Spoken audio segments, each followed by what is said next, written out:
G'day, mate. Yep, the new Commodore. Gosh, I'm probably touching a few nerves there, aren't I?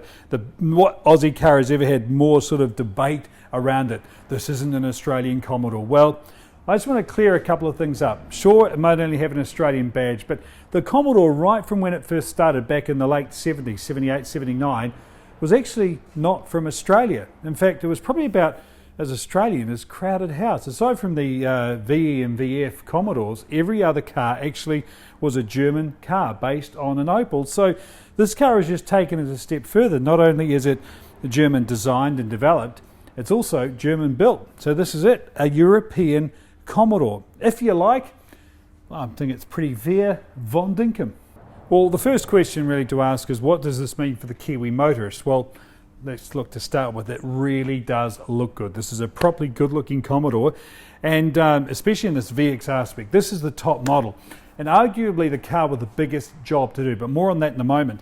One thing about these Commodores is that right across the range, even though you'll see 2-litre engines in the front wheel drive models, every engine is more powerful than the 3-litre and 3.6-litre V6 it replaces, except in the case of the SSV Redline. 6.2-litre V8, no, this is a V6, but the numbers are still pretty darn good. 235 kilowatts. But speaking of numbers after that, this car really does win. 9-speed auto. It's also got 4-wheel drive and not 4 but 5 doors. In fact, I'm going to come around and show you that now on the way there. Check out that Brembo brakes. Brilliant. And speaking of the 5 doors, look at that boot. Now, I'm going to be completely honest with you. It gives away exactly 5 litres of space compared to the boot in the old car. But where this car wins, and where it's really no competition, is these seats fold down. And you get just under 1,800 litres of cargo space. That's what the old car couldn't do. Well, that's enough about the back end. Let's talk about the front, because I love these lights. They're LEDs, but they're adaptive. There are 16 separate LED bulbs. And if we do the high beam, see that? So they can change the way they project the beam, so it doesn't just give you the best possible light, and trust me, these are like the stadium lights at Eden Park. It also makes sure that other drivers don't get dazzled. So when you go around corners, they aim and do all that clever stuff. In fact, speaking of clever stuff, jump inside here, because these seats, as well as heating and cooling, they've got a massage thing here, all different kinds of massage they can give you. They can squeeze you in and make you nice and comfortable. I mentioned the 9-speed auto, 8-inch touchscreen. The numbers are great with this car.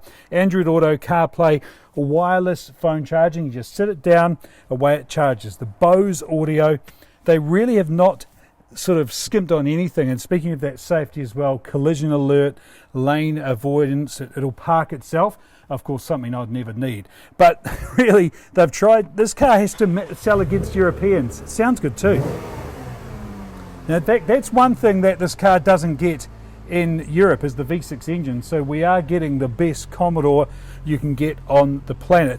And look, I've got to say, genuinely, this is a car made to compete with the Europeans. Essentially what I'm saying is nothing's been left out. Refinement is the key word.